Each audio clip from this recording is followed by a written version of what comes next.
Baik saudara, apa kabar?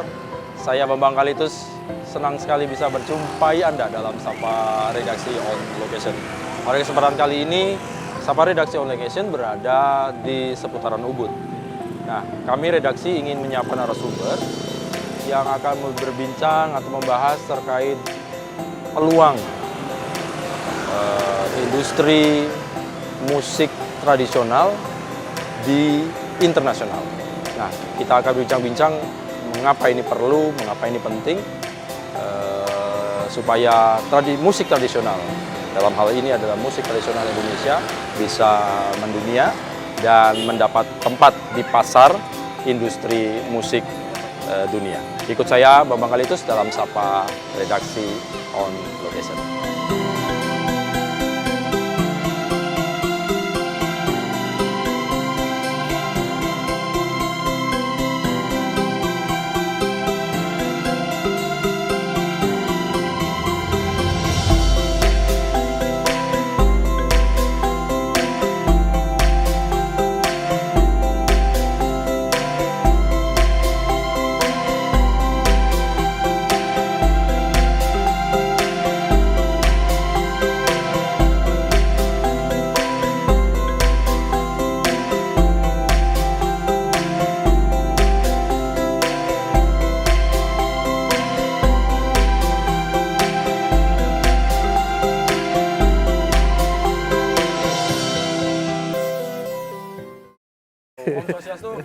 Swastiastu. Waduh.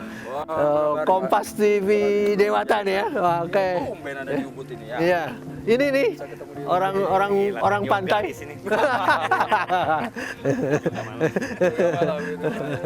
Yoga ini memang tempatnya. Kan Ubud sekarang jadi pusat yoga dunia salah satunya. Jadi Iya. kebetulan saya jalan-jalan ke Ubud. Wah, ini. Logo ini kok kayaknya ada sesuatu hebat yang harus kita ajak ngobrol-ngobrol. Wah, seru. Iya.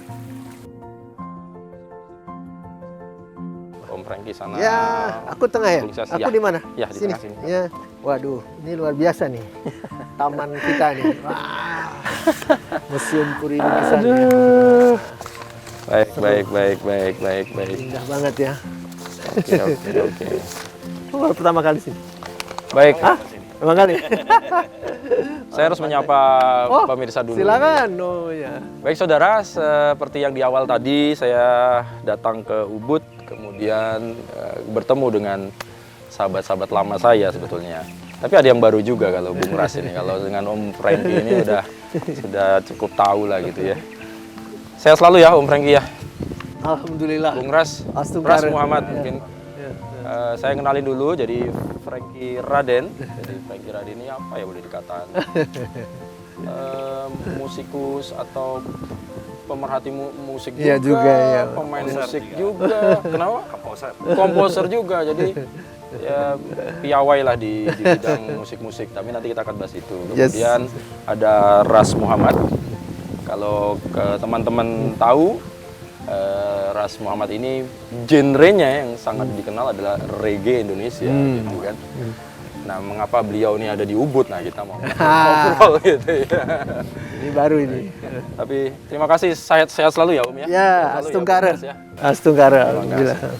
Nah, kalau saya sih tertarik beginilah. Kita mungkin berbicara tentang ngobrol-ngobrol terkait dengan musik Indonesia. Yes. Tetapi kita mengerucut nih, Om Franky, mengerucut kepada musik tradisionalnya. Oke. Ya, yang Indonesia sangat kaya, saya tahu sangat kaya musik-musik tradisionalnya. Ya. Dari Sabang sampai Merauke itu dengan keragaman instrumennya, keragaman apa ya namanya, jenis musik, alunan mungkin itu ritme-ritme segala macamnya.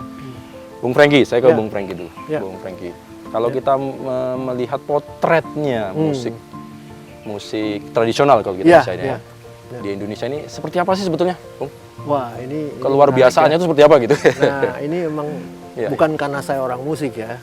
Topik yang sangat menarik sebetulnya dan sangat perlu kita bahas karena saya melihat momentumnya ini tepat sekali Mas Bambang. Karena sekarang ini dunia ini boleh dibilang sedang bergerak mengarah kepada eksplorasi musik-musik yang ada di luar belahan Eropa.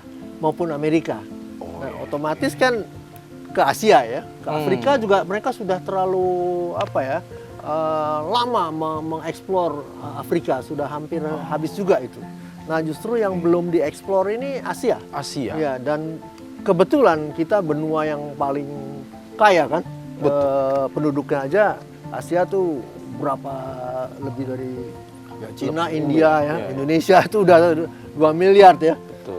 Dan juga di samping itu peradaban kita kan peradaban paling tua di dunia loh. Nah, dalam hal ini kalau kita ngomong peradaban tua, kita sebenarnya sebagai bangsa Indonesia boleh bangga karena saya pikir banyak sekali teori sekarang yang berkembang. Ternyata peradaban yang paling tua itu memang di Indonesia. Jauh sebelum ada peradaban Mesir, belum peradaban Yunani, dan buktinya masih ada gitu loh. Kita bisa lihat ya bukti-bukti peninggalan peradaban tua itu. Salah satu yang sangat luar biasa saya pikir yang namanya Candi Gunung Padang. Itu disinyalir 25.000 tahun yang lalu.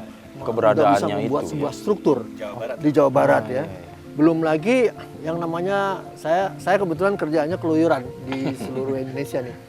Di Maros di Sulawesi Selatan ada gua Leang-Leang itu di Maros. Itu ada sebuah lukisan yang luar biasa sekali, hampir realistis itu. Di dalam gua itu? Di dalam gua itu sekitar 40.000 tahunan yang lalu. Wow. Jadi lebih tua lagi gitu loh. Nah, saya sendiri ini pribadi aja belum bisa saya benar-benar bicarakan. Pernah melihat sebuah piramid yang menemukan tuh baru orang desa.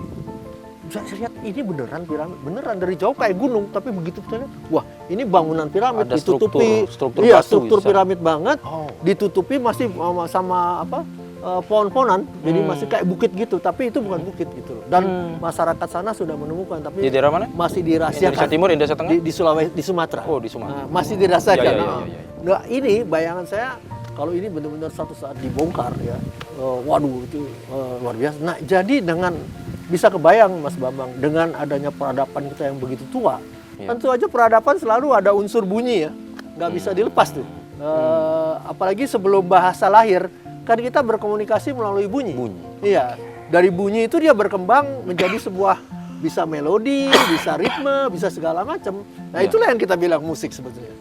Jadi peradaban musik kita tuh boleh dibilang yang tercatat saya aja bisa yakin minimal 40.000 tahun yang lalu sudah lahir musik di Indonesia. Suara musik tuh dari boleh dikatakan awal peradaban berawal. Iya, kalau kita komunikasi kita nggak bisa pakai bahasa kan kita pakai bahasa mulut Mas. Gimana? Ya bahasa tangan bisa kalau kita bisa lihat. Minimal manggil kan, gitu. Itu kan udah mulut ya. Itu berkembang lama-lama ada dan orang kita kan nenek moyang kita kreatif semua. Dia bisa menciptakan dari bunyi bisa jadi sesuatu. Jadilah melodi, jadilah irama gitu. Nah itulah Mas. Jadi rentangan peradaban kita tadi ngomong di Asia, saya berani bilang Indonesia tuh dari sekian konteks Asia, Indonesia tuh mungkin yang tertua. Yang tertua ya, justru. Yang melahirkan mungkin peradaban musik pertama. Nah sementara itu kita tahu kita penduduk kita tuh 270 jutaan, tapi ragam etnik kita paling banyak kan? Karena memang kita kan kepulauan nih. Pertemuan dari segala macam ini sehingga melahirkan keragaman musik yang tadi Mas Bambang sudah katakan sangat luar biasa. Sehingga saya pikir kebudayaan musik di Indonesia itu bisa dibandingkan dengan kekayaannya loh, keragamannya. Kebudayaan musik di satu benua Afrika. Itu.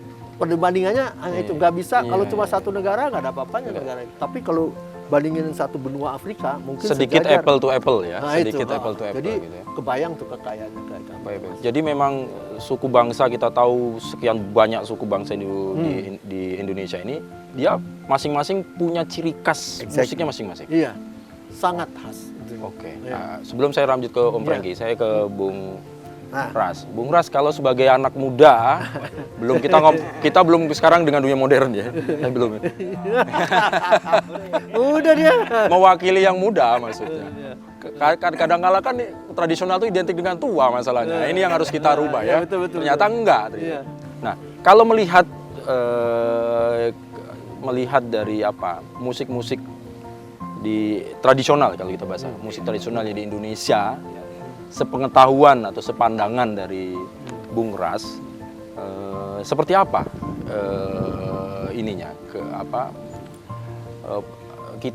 Anda menanggapi itu banyaknya keragamannya itu, apa yang ada di benak seorang Ras untuk melihat musik tradisionalnya dulu ya, tradisional Indonesianya dulu ini, yang dikatakan oleh Om Franky tadi sangat banyak dan tertua bahkan, nah, itu gimana? Ras, pemikiran Anda gimana? Mungkin di dalam ada sebagian dari generasi muda masih melihat bahwa musik tradisional itu musik nenek dan kakek kali ya. Jadul? Iya, musik jadul gitu bisa disebut, lingkaran jadul. Gitu. Oke. Tetapi ada beberapa juga dari anak muda masih tetap mempreservasi hingga melestarikan musik-musik tradisional. Jadi tetap ada yang tertarik untuk tetap itu. ada yang tertarik. Saya pun untuk sebagai musik reggae ada juga beberapa karya-karya saya. Salah satunya yang alhamdulillah cukup terkenal judulnya Leluhur. Itu juga saya menggunakan musik tradisional. Itu lucunya lagi, entah kenapa karya itu Leluhur sangat terkenal sekali di sebuah negara Amerika Latin, Costa Rica. Itu saya sempat udah 15 kali saya konser di sana. Dan mereka dengan yang bahasa Indonesia itu hafal. Oh, ya? Selalu request ya? Iya, Tembang Jawa dengan penuh gini. Kira-kira kenapa itu? Entahlah. Entah. Tapi kalau Bingung. Tapi secara budaya jauh ya? Iya, tapi Tapi balik ke Om Franky. Tapi kalau kita melihat sekarang bagaimana perkembangan musik tradisional kita itu? Nah, ya ini lagi-lagi pertanyaan yang menarik ya. Kalau kita ngomong sekarang, ini menurut saya perkembangannya sangat menarik. Sekarang ini, kebetulan sekarang. Tapi kalau kita ngomong berapa tahun yang lalu, sebenarnya cukup memprihatinkan ya.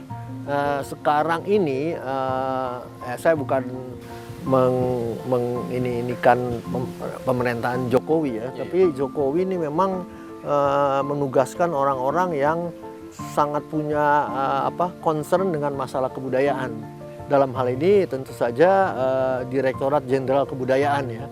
Kebetulan ini lagi-lagi kebetulan orang yang duduk di sana orang yang tepat gitu loh. Karena saya sudah mengalami beberapa kali pergantian Mas Bambang. Nggak pernah ada orang yang memang proper duduk di situ, sehingga namanya Dirjen Kebudayaan tapi nggak ngerti kebudayaan gitu kan, ya susah kan. Padahal terus terang kan semua resources financial terutama kan dipegang oleh pemerintah. Kita nih di luar itu kan dunia musik loh ya, apalagi musik tradisi nih, nggak terlalu punya akses ke situ loh.